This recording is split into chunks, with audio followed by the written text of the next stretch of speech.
الأولين ثلة من الأولين وثلة من الآخرين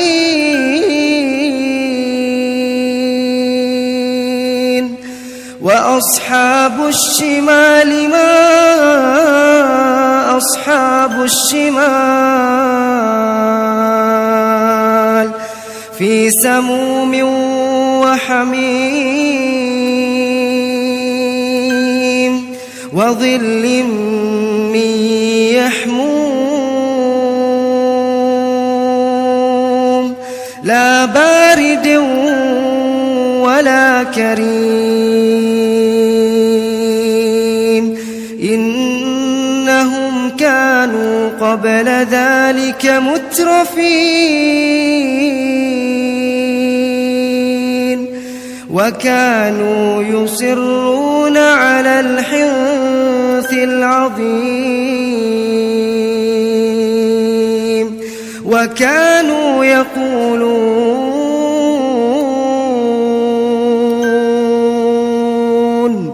وكانوا يقولون أإذا متنا وكنا ترابا وعظاما أإنا لمبعوثون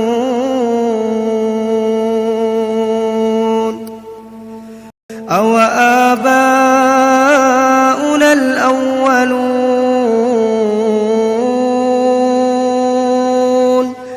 قل إن الأولين والآخرين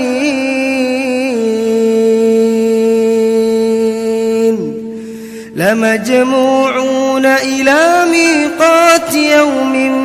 معلوم ثم إنكم أيها الضالون المكذبون لآكلون من شجر من زقوم فمالئون منها البطون فشاربون عليه من الحميم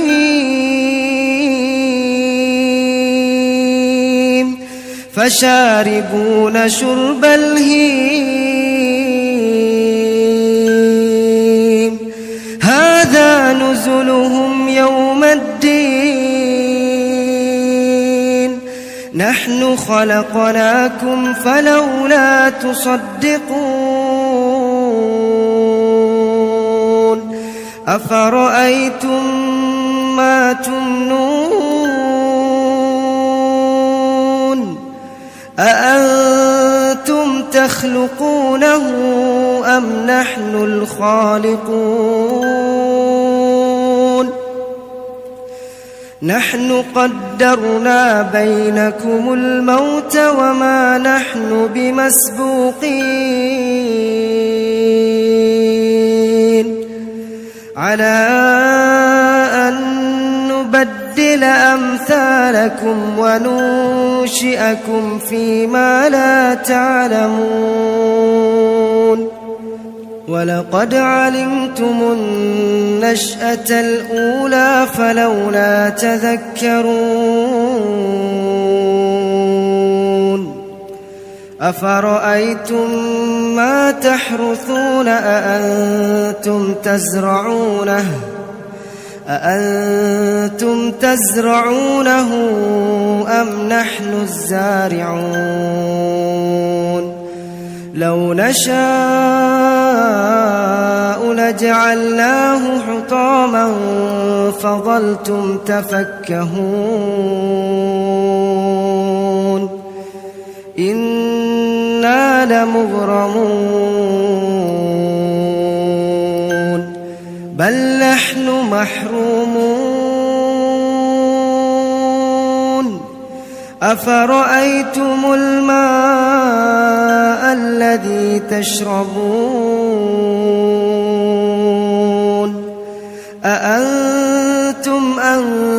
أنزلتموه من المزن أم نحن المنزلون لو نشاء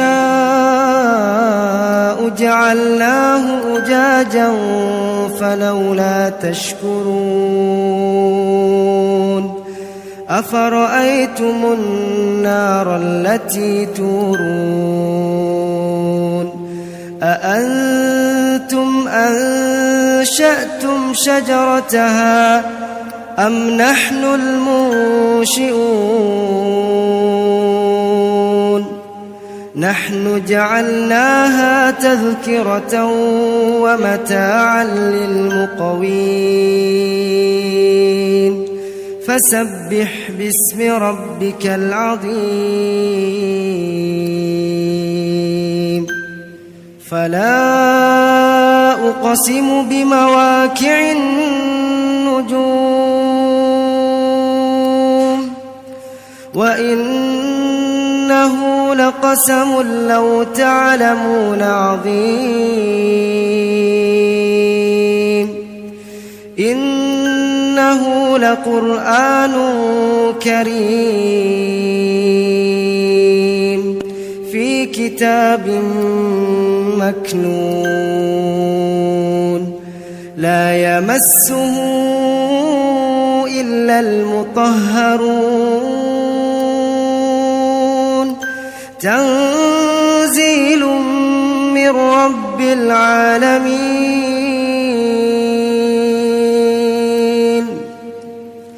أفبهذا الحديث أنتم مدهنون وتجعلون رزقكم أنكم تكذبون فلولا إذا بلغت الحلقوم وأنتم حينئذ تنظرون ونحن أقرب إليه منكم ولكن لا تبصرون فلولا إن كنتم غير مدينين ترجعونها إن كنتم صادقين فأما إن كان من المقربين فروح وريحان وجنة نعيم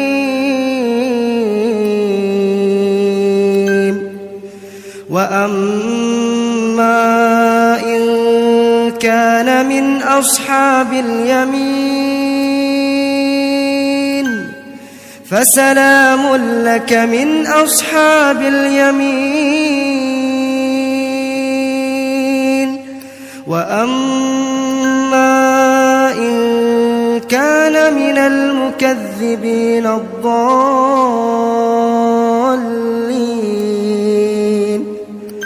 فنزل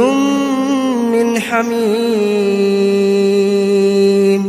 وتصلية جحيم إن هذا لهو حق اليقين فسبح باسم ربك العظيم